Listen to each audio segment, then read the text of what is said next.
Hey everybody, and welcome back to Unit 5, Balanced Forces. We are continuing with problem solving today, doing more examples. Yay! Since we're doing problem solving, we always want to remember our problem solving process. So here it is. Step 1, we want to draw a picture of the situation. And for the situations in this unit, we are always drawing our free body diagrams as our pictures. Step 2, writing the givens, number, symbol, and unit. Step 3, writing our unknown with its corresponding symbol. Step 4, we want to pick an equation. When we pick our equation, we want to consider what forces are balanced in our free body diagram that will help us.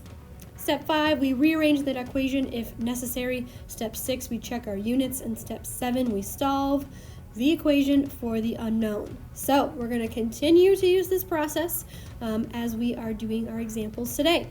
So a physics textbook has a mass of 1.5 kilograms and is sitting motionless on a table. Considering that the book is on Earth, what is the force of gravity that acts on the book? What is the normal force on the book? So there's our physics textbook sitting on a table.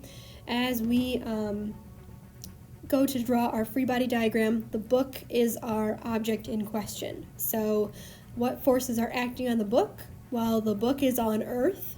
They tell us that in the problem. So that means that the force of gravity is acting on the book. It's pulling it down, straight down always. The book is sitting on that table. It's a surface, which means we have the normal force pointing perpendicularly away from the surface. It's going to point up. And we know that the normal force and the force of gravity have to be equal because that book is motionless on the table. So that means that the normal force is equal and opposite to the force of gravity.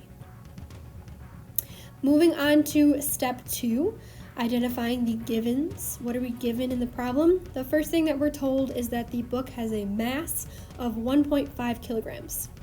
So 1.5 kilograms is equal to m, our mass. They also tell us in the problem that the book is motionless. We knew that.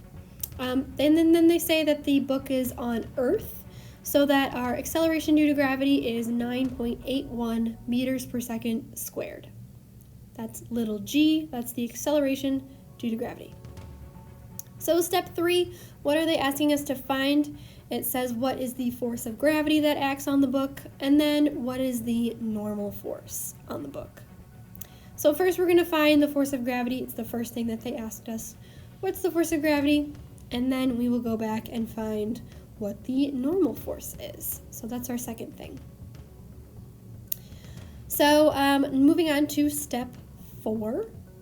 The first thing that we're finding is the force of gravity. That's what we want to find first.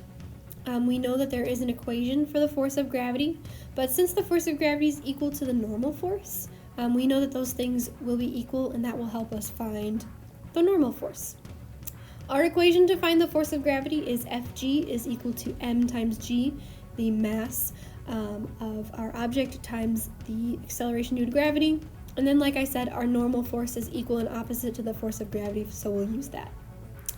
We don't need step 5 because we're solving for the force of gravity and then we're solving for the normal force, so we don't have to rearrange. Step 6, checking our units. So the force of gravity, well, it's mass times the acceleration due to gravity, so mass is measured in kilograms multiplied by our units for the acceleration, which is meters per second squared. And a long time ago we talked about what a newton is. By definition, a newton, 1 newton is equal to 1 kilogram meter per second squared, which means that our force of gravity will be measured in newtons, which is good. That's what we wanted. And then obviously when we plug in our normal force, we'll get newtons as well. So now we're going to solve for the force of gravity. So the force of gravity is going to be equal to our mass, which is 1.5 kilograms. And we're going to multiply that by the acceleration due to gravity, which is 9.81 meters per second squared. So then if we plug that into our calculator, we will find that the force of gravity is equal to 14.7 newtons. And I did round a little bit there. So that's our first force of gravity, and we know that it points down. because of our free body diagram and because of the definition of the force of gravity. So we have to include our direction there. The force of gravity points down. Now for the second part of our problem here, what's the normal force on the book? Well, we know that the normal force is equal and opposite to the force of gravity. We defined that with our free body diagram. So that means that the normal force is also going to be 14.7 newtons, but instead of pointing down, it points up, and we know that from our free body diagram. So the normal force is 14.7 newtons up. Again, we always have to include our direction with our forces. So that's it for this problem. Moving on to the next example here, Miss Nielsen is wearing a backpack that has a mass of 6 kilograms and she is standing still. If the weight of the backpack is evenly distributed between the two backpack straps, what's the force of tension in just one of the straps? So that's my poor attempt at drawing a backpack. The backpack is the object in question for our free body diagram. We know that this backpack is on Earth because Miss Nielsen lives on Earth, so we always have the force of gravity pointing straight down. But the backpack, well, we have to think about what is supporting the backpack. The two straps are supporting the backpack, and since there's two of them, that means there's going to be two forces that point up, and those forces are the force of tension. Because backpack straps are like ropes or strings, they have the force of tension in them. It also says in the problem that the weight of the backpack is evenly distributed between the two straps, which means that the force of tension in each strap is equal to the other force of tension. So those two forces of tension are equal.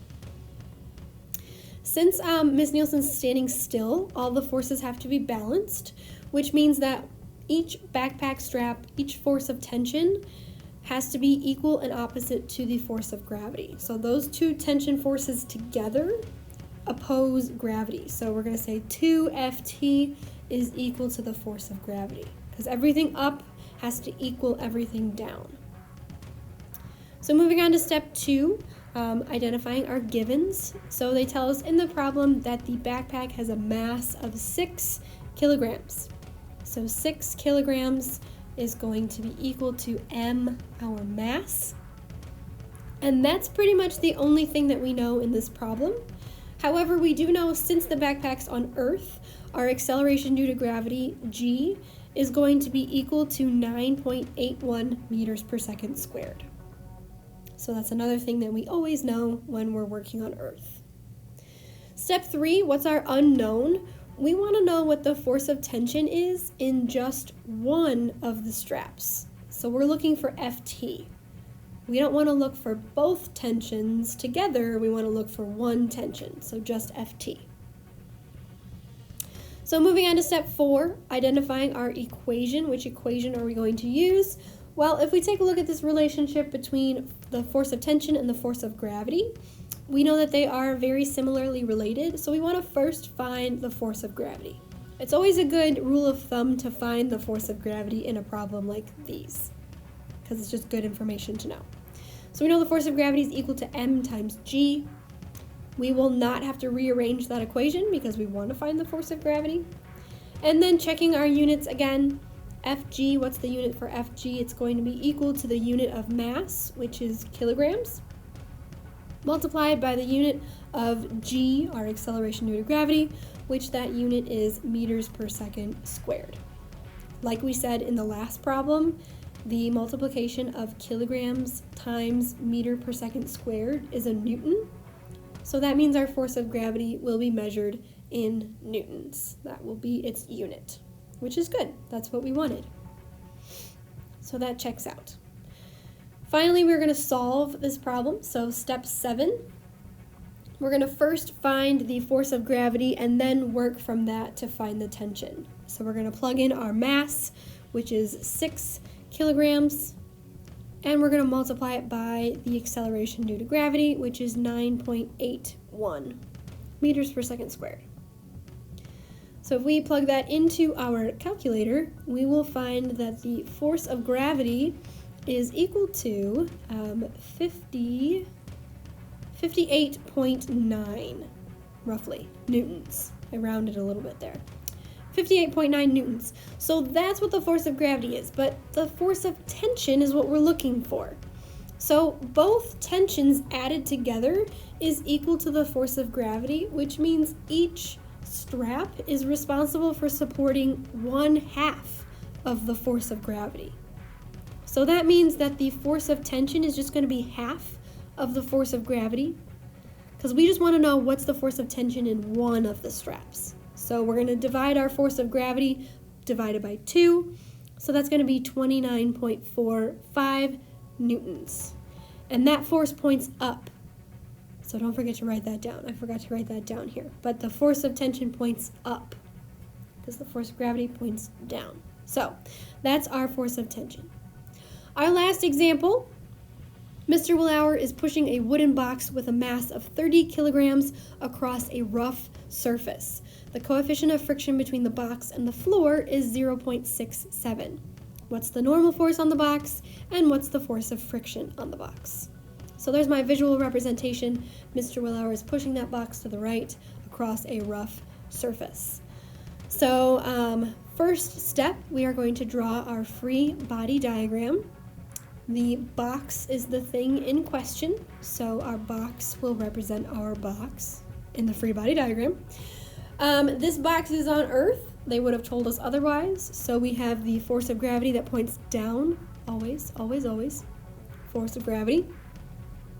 The box is sitting on that rough surface, so there must be a normal force that opposes gravity from the surface. We know that those forces are equal and opposite. We know Mr. Willauer is pushing the box to the right. I didn't explicitly say that in the problem, but that's what I'm saying now. The applied force is going to be pushing to the right. And since that box is on a rough surface, it's moving across a rough surface, the force of friction is going to oppose its motion. So the force of friction is going to point to the left, opposite the motion, and we know that the force applied is going to be equal and opposite to the force of friction. So I'm going to write that relationship down. And we also know that the force of gravity is going to be equal and opposite of the normal force. Moving on to step 2, what are the givens in this problem? The first thing that we're given is that the box has a mass of 30 kilograms. So 30 kilograms is equal to m, the mass of the box. It's a pretty massive box there. We are also told that the coefficient of friction between the box and the floor is 0.67. So 0.67 is equal to our coefficient of friction, which is mu, that Greek letter m. Also, this box is on Earth, so we know that it's experiencing the acceleration due to gravity, which is g, or 9.81 meters per second squared. So those are our givens. Our unknown in this problem, well, there's 2 of them. We first want to find what the normal force is on the box. So that's our first unknown, but we also want to know what the force of friction is on the box. So this is kind of a 2-part question almost. So Fn and Ff we are looking for. So step 4, when we pick our equations, if we want to find what the normal force is first, we know that the normal force is equal and opposite to the force of gravity. We know that there is that relationship. We know we can easily find the force of gravity using the force of gravity equation. So that's going to be the first equation that we want to use, because once we know the force of gravity, we can figure out what the normal force is. So Fg is equal to m times g. Then our second unknown is the force of friction. Force of friction has its own equation, so we're going to use that equation. Ff is equal to the coefficient of friction, mu, times the normal force, Fn. Now we see why it's important to know what the normal force is first before we find the force of friction, because it's in the equation. We do not have to rearrange these equations because we're looking for the force of gravity first to tell us what the normal force is, and then we'll be solving for the force of friction, so we do not have to rearrange. checking our units, once again, checking the units for the force of gravity. We're going to multiply our unit for mass, which is kilograms, multiplied by the unit for acceleration, which is meters per second squared. In the last two problems, we saw that kilogram times meter per second squared was a newton, so our force of gravity will be measured in newtons. And then when we solve for the force of friction, well, the force of friction is equal to the coefficient of friction, which doesn't have a unit, multiplied by the normal force, which the unit is newtons. So we're still in newtons, so we're good. So step 7, first we're going to solve for the force of gravity. So Fg is equal to the mass, which is 30 kilograms, multiplied by our acceleration due to gravity, 9.81 meters per second squared. If we plug that into our calculator, we will find that the force of gravity is equal to, let's see, it's 294.3 newtons. The force of gravity points down according to our free body diagram. So 294.3 newtons down is our force of gravity, which then, if we're trying to find our normal force, we know that the normal force is equal and opposite to the force of gravity. So our normal force will be 294.3 newtons up. So that's our normal force. That is the first half of this problem here. We found our normal force. Since we now know our normal force, we will be able to calculate the force of friction next. So now if we're looking for the force of friction, we're going to use that force of friction equation. So Ff is equal to the coefficient mu time, which is 0.67. So 0.67 is our coefficient of friction, and then we're going to multiply by the normal force that we just found, which is 294.3 newtons. So if we plug that into our calculators, we will find that the force of friction is equal to, drum roll please, 197.2. 197.2 newtons. According to our free body diagram, the force of friction points to the left. So we always have to put our direction with our force. So that's the force of friction. So even though this was kind of a two-part problem and it seemed a little bit long, we kind of worked backwards. In order to find the force of friction, we had to find the normal force. In order to know what the normal force was, we had to first find the force of gravity. Okay, so like I said a while ago, it is usually a good practice to always find the force of gravity first in a problem because you might need it later. And it's just a useful thing to know. So those are our examples for Unit 5 problem solving, and hopefully you feel ready to start that worksheet.